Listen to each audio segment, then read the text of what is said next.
Harmony नामक एक छोटे से शहर में एक समय था जहां सभी निवासी जुड़े हुए महसूस करते थे और उनके जीवन को नियम और मानकों का स्पष्ट सेट होता था जो उनके जीवन को नियंत्रित करते थे। लोग एक दूसरे से क्या उम्मीद कर सकते हैं और विभिन्न स्थितियों में कैसे व्यवहार करना है वे जानते थे। यह एक संतुलित समाज था जहां हर कोई परिभाषित भूमिकाओं का पालन करता था और सुरक्षित महसूस करता था। हालांकि एक दिन कुछ भयानक घटनाएं घटित हो गई।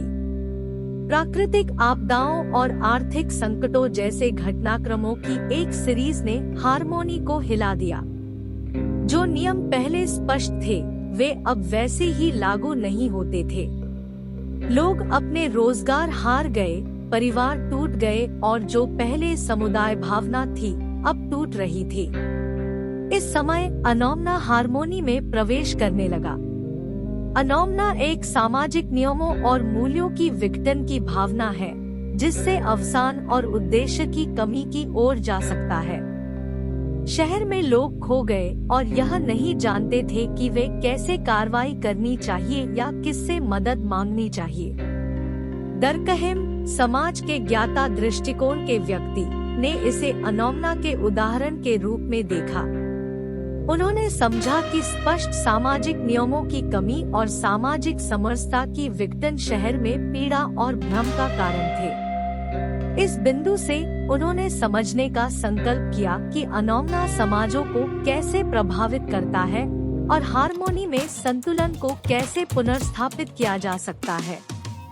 इस तरह हारमोनी की कहानी हमें दरकहेम के अनोमना के अवगत होने के अवसर को समझने में मदद करती है और यह दिखाती है कि स्पष्ट सामाजिक नियमों की कमी कैसे एक ऐसी समाज में अस्तित्व को अस्तव्यस्तता और भ्रम के स्थिति में ले जा सकती है जो पहले स्थिर और संगठित था।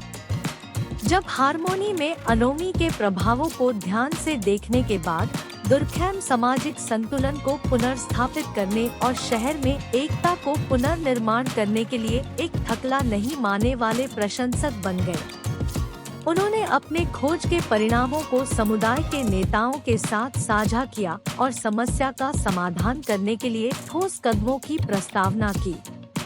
सामाजिक निर्देशिका की मजबूती। दुर्कहेम ने हारमोनी की पहचान को निर्धारित करने वाले पारंपरिक नियमों और मूल्यों को पुनर्जीवित करने के लिए स्थानीय नेताओं के साथ काम किया।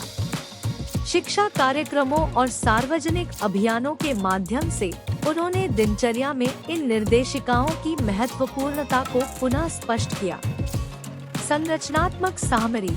हारमोनी की समुदाय जरूरत के समय में एकता में आई। दुर्कहेम ने नागरिकों के बीच सहयोग को बढ़ावा देने के लिए काम किया, सामुदायिक परियोजनाओं को प्रोत्साहित करते हुए और सहायता नेटवर्क की बुनाई करते हुए। जब लोग एक दूसरे की मदद करते थे तब संरचनात्मक सामरी मजबूत हुई। नैतिक शिक्षा। स्थानीय स्कूलों ने नैतिक शिक्षा को महत्वपूर्ण बनाने का प्रारंभ किया, जो सिर्फ विद्या के ज्ञान ही नहीं बल्कि समुदाय के साझा मूल्यों की शिक्षा देने की बजाय बच्चे सम्मान, जिम्मेदारी और सहानुभूति के बारे में सीखते थे। सामाजिक संस्थानों की मजबूती। सामाजिक संस्थानों जैसे कि गिरजा और परिवार को समर्थन और पुनर्जीवित किया गया। समूह